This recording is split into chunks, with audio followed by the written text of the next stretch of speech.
प्राणावट diet में आपका स्वागत है। जय श्री रामाकृष्ण।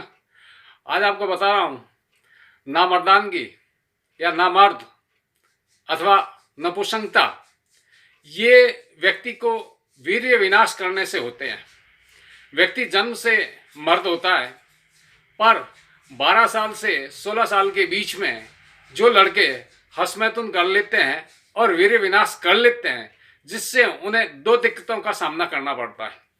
पहला, लिंगेंद्रिय अंदर और बाहर से विकसित होने की उम्र में विकसित नहीं हो पाती है, और दूसरा, वीर्य विनाश का रास्ता खुल जाता है। इस अवस्था में उस समय जब व्यक्ति हस्तमैथुन करता है तो उसको मौज मस्ती आनंद आता है, हाथ यंत्र चालित हो जाते हैं, पर उसे ये पता नहीं कि आने वाले समय में उसके साथ में क्या दिक्कत होगी। सुलभ होने से, सरलता से मिलने से, एकांत प्रिय होने की अवस्था में व्यक्ति हस्तमैथुन का आदी हो जाता है, एक लत लग जाती है। पर इस लत से जो आनंद मौज मस्ती होती है, फिर क्या तकलीफ आएगी उसे पता नहीं है। वैवाहिक जीवन कैसे खराब होगा उसके बारे में पता नहीं है। पर इन लोगों को ये दिक्कत होती है। उससे पहले मैं सुझाव दूंगा, जो भी आज का युवा है हस्तमैथुन करना रोक दें। सबसे बढ़िया है, मेरी सलाह है आपको, कैसे भी किसी भी दृढ़ संकल्प से अथवा अपने गुरु से सलाह परामर्श या कहीं पे भी चिकित्सक को, मनोवैज्ञानिक को, आप उनको फीस देके भी ये आदत छुड़वा लो, अन्यथा आपको दिक्कत होगी। और जो लोग भुगत भोगी है उन्हें दिक्कत हो रही है आज। उन्हें एक तो पहला हृदय रोग हो जाता है, पाचन शक्ति खराब हो जाती है, और आंखों में अंधेरा आना शुरू हो जाता है। फिर मस्तिष्क की जो क्रियाएं हैं, जो विचार हैं, वो भी गड़बड़ा जाते हैं, अशांति हो जाती है, चिंता और डर सताता रहता है। फिर शीघ्र पतन का रोगी हो जाता है, और फिर व्यक्ति हमेशा ख्यालों में खोया रहता है। ये सब जानने से पहले अगर आप मेरे चैनल पर नए हैं, चैनल सब्सक्राइब करें, वीडियो लाइक करें, अधिक से अधिक शेयर करें। मैं डॉक्टर अविनाश सिंह राणावत, साइकोलॉजिस्ट और डाइटिशियन, आज आपको बता रहा हूँ नामर्द व्यक्ति जन्म से नहीं होता है, जन्म से स्त्री या पुरुष, और तीसरा जो लिंग है वो किन्नर हो सकता है, पर बाकी सारे मर्द होते हैं।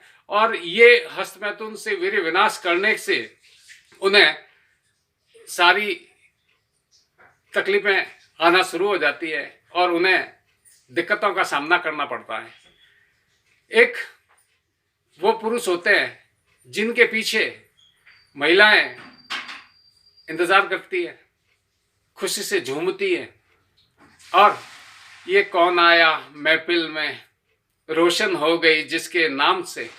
और एक की जो शादीशुदा औरत है, उनके पति हस्तमैथुन से पीड़ित है, तो वो उस पिता को याद करती है, बाबुल प्यारे। अब आप समझ लीजिए, ज्यादा बोलना ठीक नहीं है। ये गीत आप सर्च कर सकते हैं यूट्यूब पे, बाबुल प्यारे रोए पायल की झनकार। इसलिए मेरा ये कहना है कि आपको इन तकलीफों के जब सामना हो जाएगा तो आपकी दवाएं सारी फेल होगी। मैंने अनुसंधान में पाया, ये लगातार 2 साल अनुसंधान हुआ है, उसमें ये पाया गया है कि आप दवाइयों के भरोसे ठीक नहीं हो सकते हैं। आपको वहम आना शुरू हो जाएगा। जो लोग धनवान हैं वो तो अपने पैसों पे जिंदगी निकाल लेंगे, मध्यम वर्ग, कंजूस, वहमी, और जो नहीं कमाने वाले हैं, उन लोगों को सबसे ज्यादा दिक्कतों का सामना करना पड़ता है। इसलिए आपको ठीक होना है तो इस क्रम पे आप ध्यान दीजिए। अपने आप में जो ये हस्तमैथुन की क्रिया है उसे रोक दीजिए।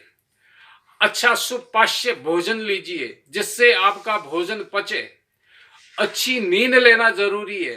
नींद अगर आपकी अच्छी नहीं है तो आपको दिक्कत होगी। दवाइयों के भरोसे कुछ नहीं हो सकता है। आपको साइको काउंसलर की आवश्यकता हो सकती है, पर हर किसी भी साइकोलॉजिस्ट की इसके बारे में अनुभव नहीं होगा, क्योंकि उन्हें पता नहीं कि वैद्यकीय जीवन क्या है और साइको जीवन क्या है। इसलिए आपसे मेरा ये अनुरोध है कि आप इन बातों से दूर रहे जो आपको वीर्य विनाश करे। वीर्य सूर्य इस शरीर का सूर्य वीर्य है, और वो निकल गया तो अंधेरा हो जाता है। वीर्य नहीं होना ही नपुंसकता है, और वीर्य उत्पन्न हो सकता है आपको अच्छी डाइट होगी तो पहले। फिर दूसरा, आपकी लाइफ स्टाइल में आपको बदलाव करने पड़ेगा, जिसके अंदर आपके दिमाग में वो डर, भय, चिंता जो भी है उसको निकालना पड़ेगा। अगर वो जब तक नहीं निकलेगा, आप दवाइयों के भरोसे कुछ भी नहीं कर सकते हैं।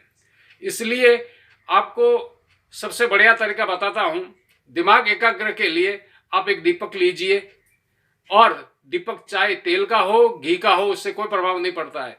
उस दीपक को दोनों आंखों से आप देखिए, और देख के एकाग्र मन कीजिए, और ओम की ध्वनि निकालते हुए सांस लीजिए और सांस छोड़िए, जिससे आपके जो दिमाग के अंदर अस्थिर विचार है उसमें आपको काफी राहत मिलेगी।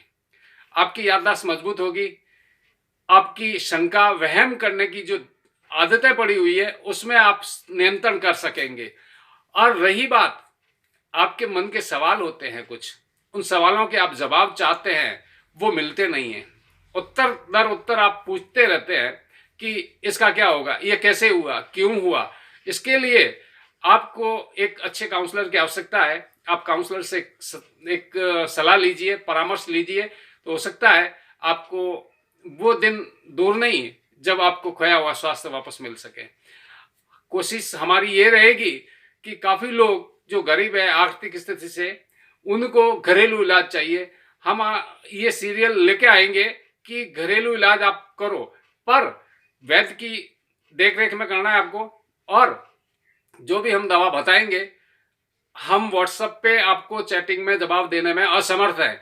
लिंक के ऊपर या जो वीडियो जितने भी है उन पर टिप्पणी करेंगे, तो वहां टिप्पणी पे जवाब देने में हम समर्थन बन जाएंगे। एक सवाल का जवाब दिया जा सकता है, न कि लगातार सेटिंग की जा सकती है। आप आपके निकट जहां भी वैद्यराज जी होते हैं, आप उनसे संपर्क कीजिए, और अच्छा डाइटिशियन है उनसे संपर्क कीजिए। क्या डाइट खानी है इसमें, गैस्ट्रिक प्रॉब्लम वाली अगर आप डाइट खाएंगे, आहार खाएंगे, तो हो सकता है दिक्कतों का सामना करना पड़ेगा। गैस सादे आदमी को भी जीने नहीं देती है, परेशान कर देती है दैनिक कार्यभार में, तो इसमें बड़ी दिक्कत होती है। ये वीडियो लंबा ना हो, इसलिए कोशिश करता हूं कि छोटे छोटे वीडियो आप लोगों के लिए मैं लाता रहूंगा, और आपकी समस्याओं के समाधान के बारे में जो घरेलू उपचार है वो देता रहूंगा। हो सकता है आगामी वर्षों में मैं कोई कंपनियों के प्रोडक्ट जो आते हैं उनके बारे में बताऊंगा समय मिलने पर। इसलिए सार्थक टिप्पणी आप करेंगे, जवाब दूंगा। मिलते हैं नए अपडेट वीडियो में, तब तक के लिए जय हिंद। सूरज बन के चमको, ये तुम्हारी उम्र है, बुढ़ापा के आनंद लेने की नहीं है, जवानी को पहचानो।